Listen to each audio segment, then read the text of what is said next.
Yo, what's cracking everyone? Ericship 111 here with Forza Horizon 4 coming to its second year anniversary. I will say Playground Games are still going quite strong in terms of new content. Whether or not some of us agree with what they are bringing in, at the very least the developers are still updating the game monthly, which can't be said for many other racing titles at the moment. Reaching a total of just over 700 cars, for an open world racer, that's certainly impressive. And with no signs of Horizon 5 or the next Forza game coming out anytime soon, Playground Games have stated that they aren't stopping anytime soon, which is great to hear. So of course, every monthly update, there's always new cars coming into the game, whether they have been in previous Forza titles or making its debut into the franchise. Either way, it does keep us players excited. However, did you know before the game was released, data miners managed to leak an early car list of Horizon 4, which was incredibly accurate, predicting cars such as the Mercedes Unimog and the truck. However, what was noteworthy about this list was the inclusion of many Forza Edition cars that didn't make it at launch. Perhaps a good idea is releasing some of these missing Forza Edition cars for future updates.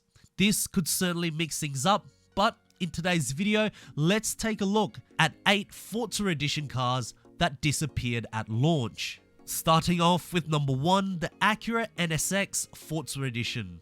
Now, when you look back at Forza Horizon 3, which at that time these cars were called Horizon Edition cars before being permanently referred to as Forza Edition cars in Forza Motorsport 7, some of these special edition cars would overlap between the two titles, like the FPV Pursuit Ute or the Subaru BRZ, just to name a few, while introducing new Forza Edition cars too. Now, looking at the car list in Horizon 4, there were no Forza Edition cars that carried over from either Motorsport 7 or Horizon 3. But this NSX was in the leaked files of Horizon 4, meaning that it was planned to be brought over from Forza Motorsport 7. Now, what you need to know is that in Motorsport 7, this NSX had credits boost, while the car's power and weight did not change from stock. Only its overall PI did, which is a little strange, but it's the wide body kit that makes this car unique, which surprisingly did not carry over to Forza Horizon 4. I mean, at first glance, you probably thought this is a Liberty Walk body kit, but it isn't. Many sources say that these kits were designed directly in-house, much similar to this Audi we see right here, which makes it even more frustrating as no licensing is required to even bring it over. I will say the rear wing looks hideous, but what a shame that this never made it into Horizon 4. Number 2, the Mazda MX-5 Forza Edition. Again, featured in Forza Motorsport 7, I think by now you can kind of see the in-house design theme with the wide body kits. I mean, the biggest giveaway is that rear wing, and my goodness, it looks hideous. But with this MX-5, the paint job is the same as factory. If you look carefully, the front bonnet actually has some aggressive bulges, suggesting a larger engine could have been fitted in. But the wide body kit this time is slightly different to the design of the NSX. Instead of the entire body morphing outwards, it looks more as if the wheel arches are being flared to the extreme. Personally, I'm not the biggest fan of this design, as it looks like a knockoff wide body kit that wasn't quite finished, but nonetheless with much better performance than its stock counterpart. I'm wondering if this would have increased the amount of people driving the MX-5. I know I would have for a bit, but would you? Number 3, the Dodge Challenger Hellcat Horizon Edition. This one is a little more interesting as it wasn't featured in Motorsport 7, but rather in Horizon 3. Now, looking at this Horizon Edition Challenger, aesthetic wise, there's no real difference to its stock variant other than the fact that it's painted black and has aftermarket rims. But subtle mods like racing tires and the racing brakes do give away that the car is heavily modified, which it is.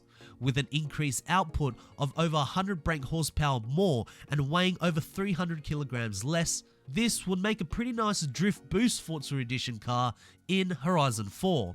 However, I have another theory. Since the Hellcat does have a Liberty Walk option, maybe Playground Games was going to flirt with an idea of a new Forza Edition Hellcat that was much more aesthetically pleasing than what they already had.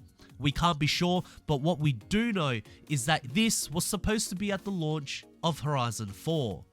Number 4, the Ford Shelby GT 350R. Now, in hindsight, looking at all the additional cars that were added to Horizon 4 after launch, the last car we probably needed was another Ford Mustang. But with that said, we can't ignore that the Mustang Forza Edition did exist back in Forza 7 and was set to make its return in Horizon 4. Now, looking at the Forza Edition Mustang, there are some slight similarities with the RTR Spec 5, with how the wide body kit is bolted onto both the front and rear fenders, but the overall arches are very different. This Mustang, although it has wider arches, does look more tame due to the side skirts wrapping inside the wheel arches, making it look like one piece. Don't get me wrong, it's still a nice design by Forza, and it's such a shame that it never got brought over to Horizon 4, even as just the body kit, as it would give players that extra option for customization. Number 5, the Chevrolet Camaro ZL1 Forza Edition. My opinion, probably the best looking existing Forza Edition car that didn't make it into Horizon 4. I mean, look at it, it just screams Bumblebee. Well, not really, other than the fact that it's yellow, but I really dig the in-house design for this Camaro. The proportions look good in terms of the width track, and it looks quite beautiful when the rear quarter panel slowly morphs out as opposed to the Mustang or the MX-5. It gives the illusion that the car is pieced together as a whole rather than an add-on. The front lip and side canards also give it the racing appeal, and honestly, it's a missed opportunity to not feature it in Horizon 4. Not only that the wide body kit has remained exclusive to Motorsport 7, but how about this as a possibility? In the future, instead of just cars becoming the rewards in the festival playlist, why not give us other prizes like these quote-unquote Forza body kits too? I think that would be quite neat. Number 6, the Honda NSX-R. Now this one is the first on the list that would have been a brand new Forza Edition car in the franchise. Usually with these special edition cars, Playground Games try to make them look as unique as possible, either by giving them an interesting paint job or body kit, and this 92 NSX-R would have been a perfect choice given the Rocket Bunny kit being available. I'm curious what Playground Games had in mind. If I was to choose, I would have given the car a full Rocket Bunny kit, painted purple with either green or black wheels to pay homage to the JGTC Ray Brick NSX and give it a credits boost. But that's just me. How would you guys do it? Number 7, the Nissan 350Z. Another new Forza Edition car that was cut at launch, and like all the other cars on this list, we have no idea why. The 350Z does have a wide body kit preset made by Rocket Bunny, and what would have been cool was if Playground Games made the 350Z a tribute to the cover car of Forza Motorsport 2. With or without the wide body kit would have been fine as long as it was equipped with the Drift XP boost as its front engine rear wheel drive. That's really the best way I can think of making a Forza Edition car for the 350Z, but again, I ask, how would you guys do it? And lastly, the Mitsubishi Lancer Evolution 8. Man, I would have loved to have seen what Playground Games had in store for the Evo 8. Now for me, I would have gone two roads. The first would be similar to the Subaru Impreza 22B, where we go full rally with no real paint job, just paint the car to its iconic red, but equip all the WRC parts such as the front bumper, spoiler and so on, and make it a rival to the 22B. And the other route, with my lack of creativity, I would go the Too Fast, Too Furious tribute. Yes, I know it's not the same Evo, but who really cares? I mean, back in Horizon 3, the Toyota Supra Horizon Edition certainly had glimpses of the Fast and Furious counterpart, but who exactly knows? Maybe the developers would have gone something completely different, perhaps looking more like the Alfa Romeo Quadrifoglio. Anyways, what do you guys think? So there we have it, guys, 8 Forza Edition cars that simply disappeared at the launch of Forza Horizon 4. Let me know what you guys think of this list. Are there any that are currently featured in this video that you would like to see resurrected sometime in the future?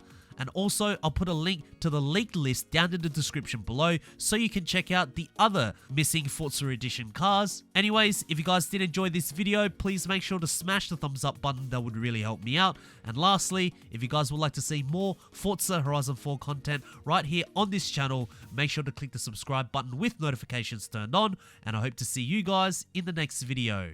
Peace.